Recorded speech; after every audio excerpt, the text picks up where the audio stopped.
The stretcher mount can be removed when needed, and you can go back to wheelchair or ambulatory right on the fly. So one van can do all three. So actually, it will save you money.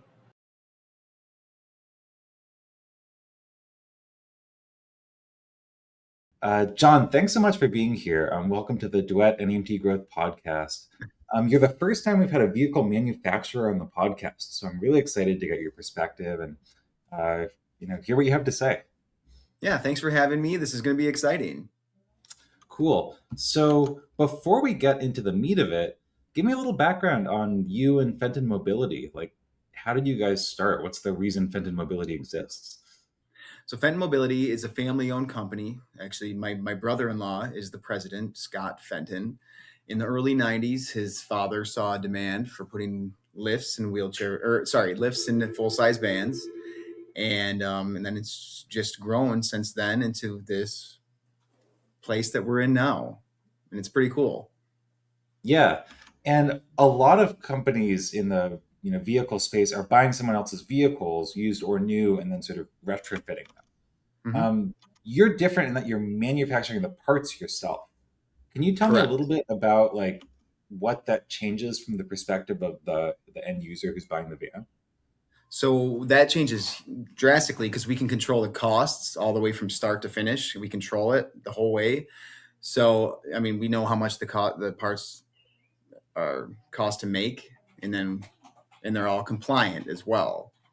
Hmm. So what we do, what we like to see is like to hear people's troubles, and then we try to fix them. We're very engineered oriented, so all of our products are manufactured for Western New York weather, Mm. stainless steel. Not so much in the other parts of the country that don't get the snow that we do, but everything is stainless steel and built to last, and built in America. That's awesome. Yes. So let's start by talking about vehicle compliance. That's a really important topic that often doesn't get the attention it deserves, in my Mhm. opinion. Um, the classic story is some new provider goes out, buys a wheelchair accessible vehicle someone already has that they were using for personal use. They slap a magnet Mhm. on the door, like, okay, we're off to the races, running trips. What's potentially wrong with that van? To look at it, probably you probably think nothing's wrong with it. To look at it, right? Mhm. It's all the stuff that's built underneath everything. So like the shoulder brackets and the floor system and the lifts. If somebody just throws a lift into a van into the OEM floor, Mhm. it's not necessarily safe. So yes, there's a lot of compliances that we have to abide by, and everything that we do here is pull tested. Everything is tested for crash testing as well. I'm Mhm. sure I know other companies do that as well, but I can't speak for them. But I just know um, all of our vans are compliant, Mhm. extremely compliant, especially with the contracts that we have. So they Nice. have to be compliant for everybody. Mhm. Hmm. And you had mentioned like aftermarket glass to me, I think last time we talked. Yes, You so know, we can you never go put on talk aftermarket about glass that? in our vans. Yeah, all of our vans come as passenger vans. So we get Ford or Ram OEM glass, and it's ejection Mm. mitigated glass. So it's very important for end users to know that. You kind of want to stay away from cutting the glass in and having aftermarket glass What's the because it's issue just with that? safer. Okay. It's just safer. A lot safer. Mm. Yeah, and And obviously we liability. I mean, sure, right? Liability. sure. Yep. What is like the worst that can happen with there's a lot of different things that can be wrong here. What are we looking at if someone gets in an accident with a vehicle that's not compliant? Well, they could fly out of the windows. I mean, that's one, right? Uh-huh. I mean, heaven forbid that ever happens. Let's just hope that Right, doesn't ever right. happen, but accidents do happen. So let's just be safe. Hmm. And is that, I mean, even beyond the glass, like I imagine the insurance companies, the Hmm. brokers, the contract partners are Hmm. not, I imagine you could get yourself in a world of legal trouble with a non-compliant Oh vehicle. yeah, I'm sure. I'm sure. Yep. So if I see I'm in one of these NEMT Facebook groups and I see a used Mhm. wheelchair, what's like the checklist I need to go through to make sure it's compliant before I buy it? You want all your seat bases to be pull tested. So every company's going to put another floor in, right? If either if it's a glue down floor or it's a bolt down. Ours is a bolted down floor. You just want to make sure that the floor has been pull tested and the seat bases have been pull tested. Mm. That's one. That's one. And then the shoulder brackets up on top, you definitely want those tested as well. And then the grab bars, everything. Yeah, and you also want to make sure it can like it's wide enough for the standard size wheelchair, right? Correct. In most, I mean, if you're getting a full size van, Okay. it should be fine no matter who builds it. But Mm, yes, yep. got it. Um, and then, obviously, if there's an accident and somebody gets hurt, it's going to come out that the vehicle is not compliant. In the meantime, who like checks for non-compliant vehicles? Is it like the state, the brokers? So each state's different. In New York State, we are it's New York State DOT. They're very strict. Mm, So we do a lot with New York State because we're in New York. So all of our vans have to be set to the New York State level of New York State DOT. mm, So if honestly, if it passes New York State DOT, then it should be fine for every other state. yeah, I can't speak for California because they're probably tough as well, but I'm sure they're very similar. But yeah, if our vans are compliant in New York State, then everybody else across the country should be fine. yeah. It's Yeah. funny how that works. Like we built our Yeah. software in California, and people Mhm. sometimes ask, like, "Oh, is it hard to make it compliant for other states?" And no, actually, like California and New York are the two strict Right. The states for almost strictest one. everything Yep. regulatory. Which is good. I Right. mean, Yeah. especially for the vehicle side, Hmm. we know that our vehicles are compliant, so that's Yep. huge. Yep. Yep. Okay. So let's talk about like the utilization problem. And I know this is top of mind for a lot of NEMT providers who are trying to get the most, bang for their buck every day with their Yep. limited number of vehicles. I talk to many people. They're like, oh, 9 a.m. I need a stretcher van. 11 a.m. I'm trying to do a wheelchair trip. 2 p.m. It's ambulatory. Then it's back to stretcher. Mhm. A lot of people solve that by just buying more vehicles and then having the stretcher van drive like this, Mhm. ambulatory van drive like that, Mhm. and it's inefficient, requires more Mhm. vehicles, requires more insurance, requires more drivers. How do Mhm. like how do you approach that problem? You saw something different as a potential Yep, solution. yep. So that's one of the problems we saw, and that's why we came up with the Abilitrax floor system. So our floor system allows you to have removable seating, and you can rearrange the layout on the fly. You can put wheelchairs wherever you'd like in the van, and you can also put a stretcher kit in there. So a stretcher mount, and the stretcher mount can be removed when needed, and you can go back to wheelchair or ambulatory right on the fly. So one van can do all three. So actually, will save you money, so you don't have to buy three vans and save you time. Yeah, I'm always thinking about like how can we make the Yep. routes the best, and like boy, Mm-hmm. it's night and day if you have to like drive back to base and Yep. rearrange everything or get a different vehicle Mm-hmm. versus you just pull over. Yeah, and you see it. I mean, because you're in software, so you Yeah. see the logistics that you need to have. Hmm. But you just with our system and our products, you can just do it on the fly. No going back to the shop to get a different van. Yeah, and it's really quick, right? To make Very the quick. switch. Like you can move the seats in about 10 seconds. Wow, Yeah. that's crazy. I actually have some videos on my social media and all that stuff on LinkedIn and stuff like that to show how easy it really is. Wow, I'm gonna like check that out after this. Yeah. It's because Yeah. it's whoa 30 seconds. You pull over 30 seconds later, Yeah. you're Like driving literally. a stretcher vehicle. Like, ooh, A stretcher van. Yep. Yep. cool. Literally, it's that quick. Mm. And the Abilitrax flooring, I remember you mentioned that was in some ways inspired by like the winters you guys deal with up in New York. Right. So it's thicker. It's deep, I should say, than other floors out there. And it's deep for snow and sludge that can get in there. So you don't have to clean it Mhm. out every single time you want to pick somebody up. Mm, And that the depth of that makes it also very cleanable too. You can either hose it out or blow it out, and everything's stainless steel, so you have no issues with rusting. So just mm. literally just hose it out, and that keeps Wow. everything Yeah. clean. And it's very simple to clean. Mhm. Hmm. Cool. And then do you see people, I mean, even when they have a system like this that's quick change, do you see people Hmm. making any mistakes? Is there any advice you would give someone who's switching to this kind of model? Probably the biggest thing would be to talk to your local Q Straint rep and Mm, maybe get a tutorial on how to use our floor with the restraints, because you can use, I'm not sure if you're familiar with the Q mhm. Straints, Yeah. A track and L track retractors, both of them go into the floor. Mhm. So you just want to make sure that you are compliant and you go through a training with a certified Q Straint rep. Mhm. Cool.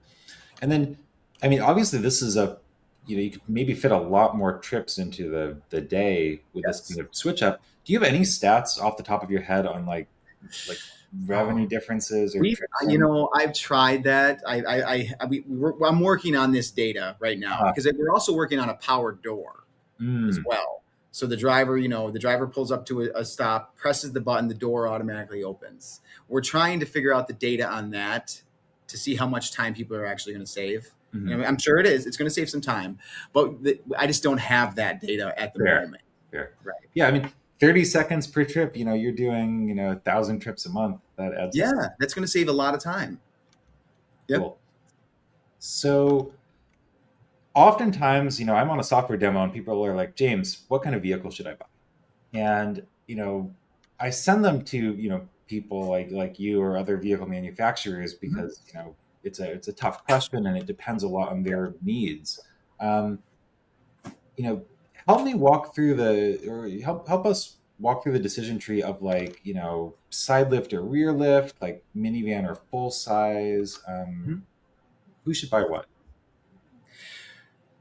Yeah, we get this question a lot: what you should buy, and really the only people that know this are the actual users, right? Like, are they doing curbside pickups all the time? If they are, then I would go to the side lift. And if they have access to a driveway or a big parking lot, I would go with a rear lift. And it Why is just, that? why is that? Yeah.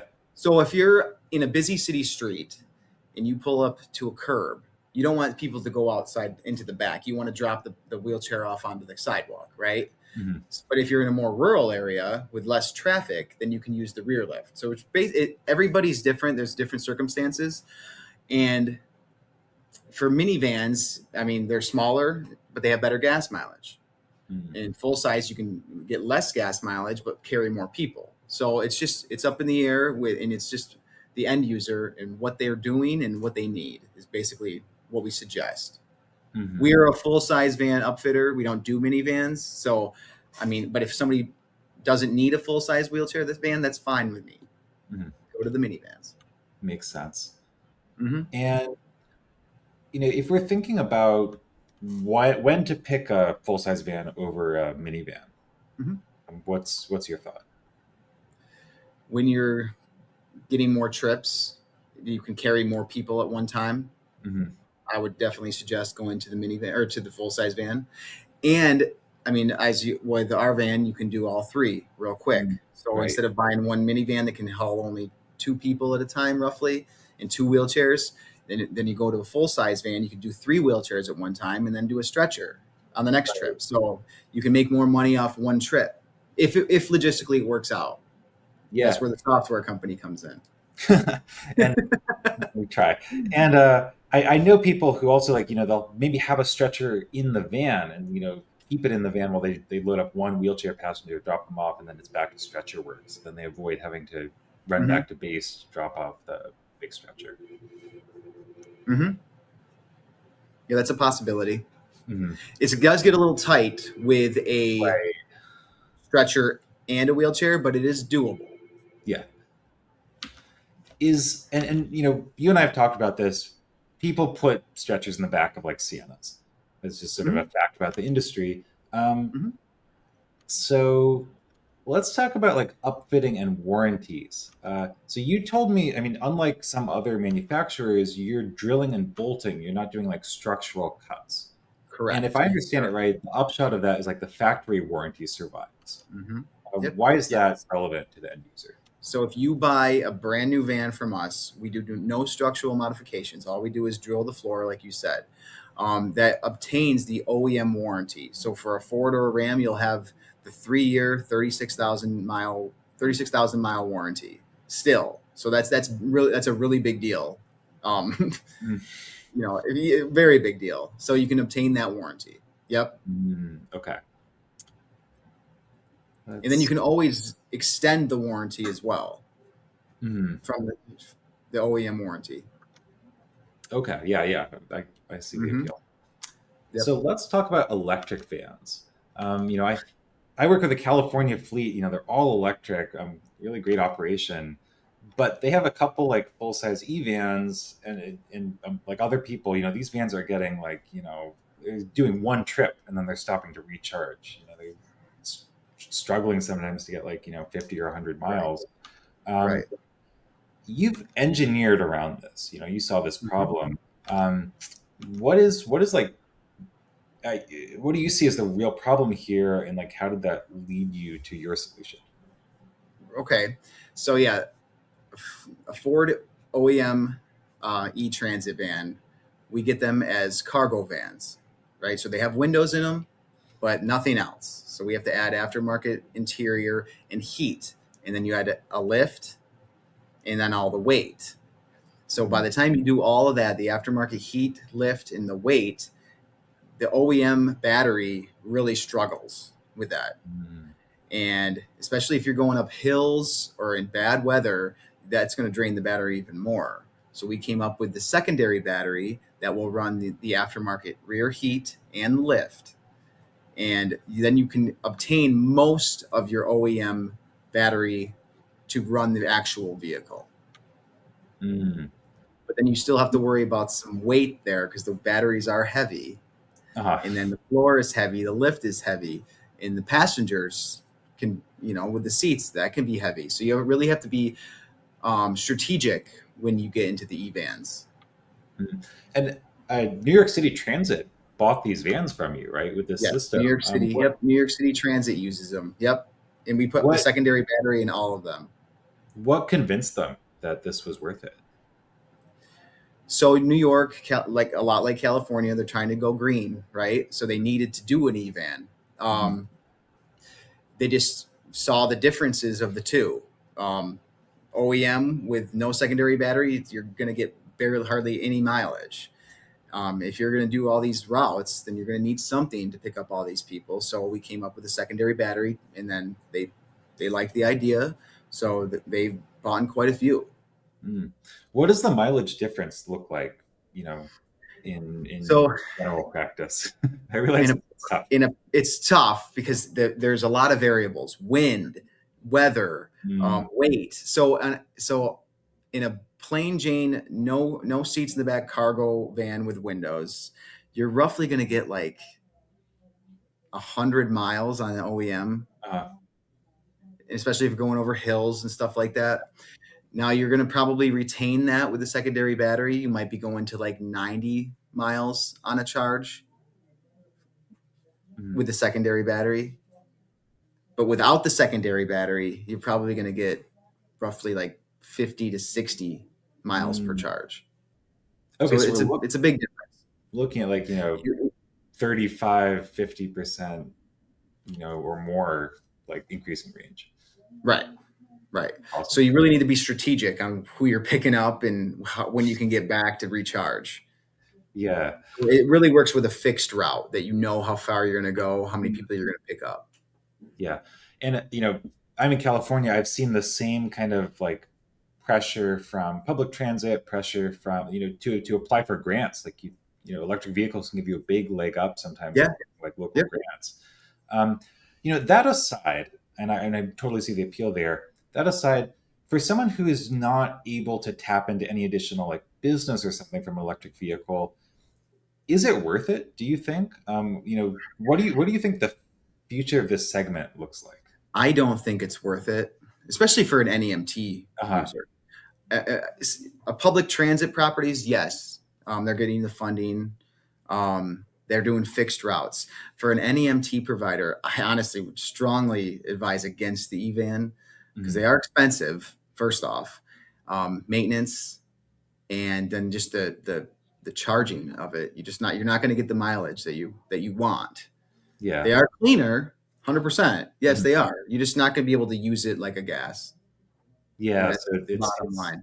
okay, fair enough. And you got to think about like the what exact route you're doing such that Yeah, you make can sure you get back. it's one thing if you're doing a wait and return and you drop them off at the hospital and the hospital has a charger and you Yeah, stick that'd it be great. Yeah, if you can figure that out, that'd be great. Then yes, do an EVAN. But but I can't speak for all hospitals. I'm not sure if they all have yeah. a charger out there. Yeah, you don't want to be like turning down trips because you're sitting there for 45 minutes charging your band. Yep. Yep. Okay. So one more big topic I wanted to cover is the, on the subject of winning grants and business through like, your vehicles.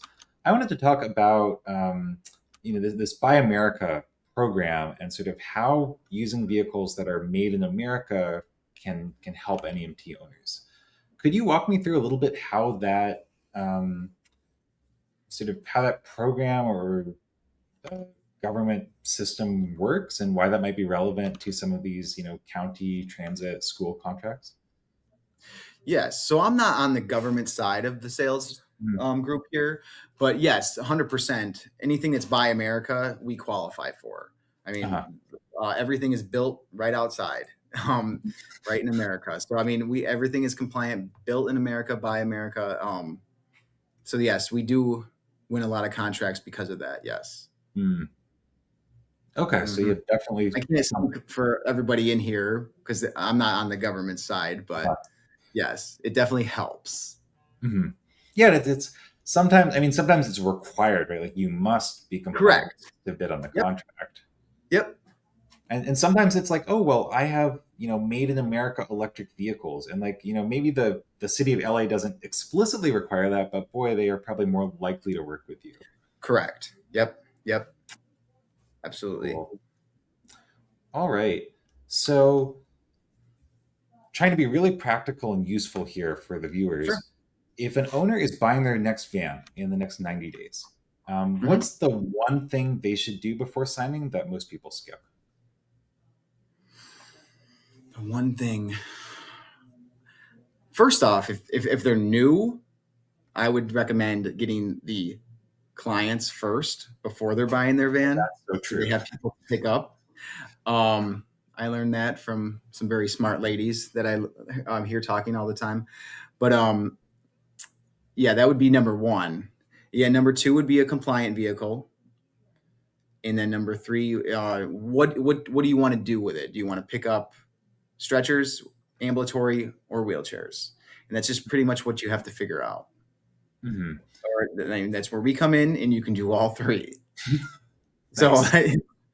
yep, Love it. All right. Well, John, thank you so much for being on. Like, this is our first time with a yeah, vehicle sure, manufacturer. I've learned some stuff just talking to you now. So I'm sure this will good, be a really good resource for people. good. Thank you. All right. That was fun.